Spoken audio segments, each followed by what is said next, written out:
G'day folks, back out the shop here, weather's warming up. Today, we got the 2000 TJ up here. We just finished welding in all those frame pieces to fix the rotted out frame. Well, while we're in there, we're getting rid of these crappy old control arms. They're pretty rusted. You can replace these on the cheap, but they're not very good, so get rid of them.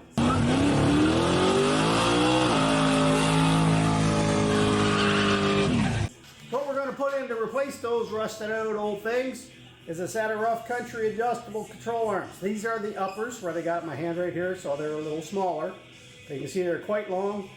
If you're doing factory, the instructions say to put these center eye hole to eye hole 14.5 inches. So all you do there is just pin it in, get it to the measurement you want, and tighten down that nut. Don't tighten anything yet, of course, until it's all installed, but we're just gonna walk the nut back up to the end once we get it. So I'll go do that first. This one I put together first. It's at 14.5 inches. All I'm gonna do here is something like that and check to see.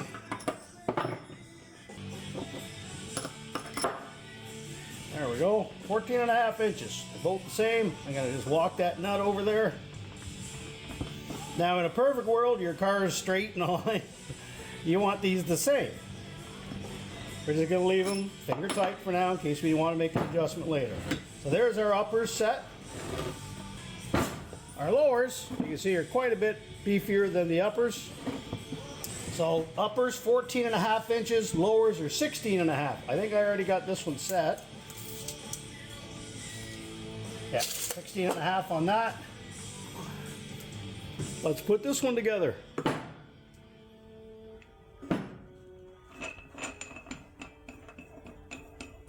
It's scary when you wonder about quality control when there's literally a hole in the weld where they didn't weld it.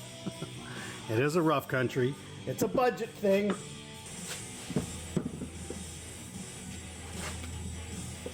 All right, pretty close. Let's do the same thing here. Get a bigger bolt. Okay, 16.5. 16.5. First step is done. Okay, as with any job, obviously you got to take stuff apart. So I'll just go on and go through a list of things that I had to take apart. Obviously the muffler had to come down because you can't get this top control arm bolt out with it in the way. At least you couldn't on this one. It was literally right up against it. And I didn't have enough movement to get it up or down. So muffler in my case, top control arm goes right here. Lower control arm here to here. And those are a bit of a bear. Remember, this is a 25-year-old vehicle, so there's plenty of rust and dirt and mud and dents and bent things. You know, you get the idea. Anyways, once that's done, sway bar link. Emergency brake cable has a little bracket that goes onto that upper control arm, so that comes off. Okay, in the instructions, it says you got to take the shock and the spring off. But I'm going to prove them wrong here because I managed to get these out and in many a time without having to take those off. So maybe if you're struggling for whatever reason, it's something to consider, but if you don't got to do it, you don't got to do it. Anyway, that's basically all that needs to come off for this job. We're going to just start putting the control arms back on now. So we're going to start with the upper. Again, it's factory set at 14.5 inches. Now I've got my differential held up here, so I probably got to maneuver it to get it to go back to where it's supposed to be because of course the spring kind of pushes down and back a bit. So you're going to have to yank on things. A ratchet strap is very handy for this operation. Control arm, and in my case, my leaf spring just happens to be rotated right. If your leaf spring is rotated, sometimes this bolt will actually come out and hit right on the coil. Or did I say leaf spring? Coil spring. Again, make sure that bracket is down because that's where the e-brake cable will go back onto it here in a minute. Okay, so this is where lining things up comes into play. There's a grease nipple here, so you want that down so that you can actually get at it. The front one uses one of these little welded on nut thingies that goes into a little slot right here. Anti-seize again. And yeah, we're off by over an inch, so we got some pulling and prying to do here. And that's, again, that's just the way the spring is pushing things. Like, you can push this axle around pretty easy. And we're just gonna yank this axle into position. How about that? I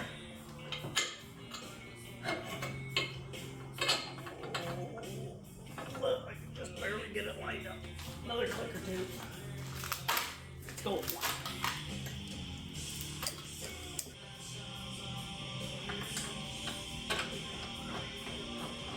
Alright, we're just going to thread that on there until it's finger tight. We got our nut and bolt on this end, top one's on, loose. Lower control arms. These are the big beefy ones. Again, anti-seize. There we go.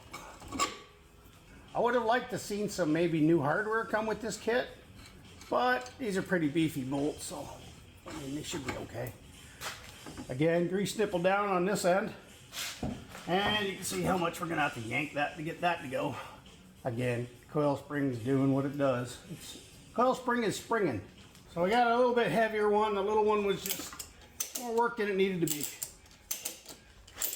You can hear it. If you're looking up here, you can see the drive shaft sits on the spline. This is a slip yoke, if you haven't eliminated yours for whatever off-roading purposes, but that's the stock configuration. If you don't bother to set these control arms wrong, if they're too long, that rear end is back, this slip yoke is out, you have less material overlapping here, so it becomes a weak point. If you're doing lifts and things like that, then, you know, hey, that's a completely different ballgame. That should do it. Hey, what do you know?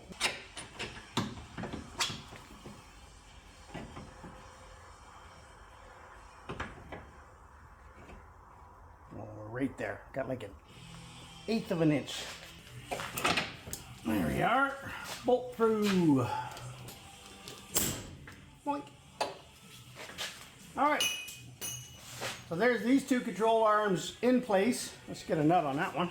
So now all we got to do is put our sway bar link back on, hook our park brake cable bracket back through that little hole, put the nut and bolt back on it. And this side will be done. And we can go to the other side. Okay. That nut by hand. Nut goes back on from the inside. And at the top, we've got another one of these fancy welded guys. It goes in that little slot. Right there. Everything looks normal-ish. We'll just get around to tightening up a bunch of bolts, putting this muffler back in properly, and that'll be her. Alright, anyway, there's the rough country. I'm not going to bore you with putting the other side on or any of that. If you're interested in the rough country arms, they go in pretty easy.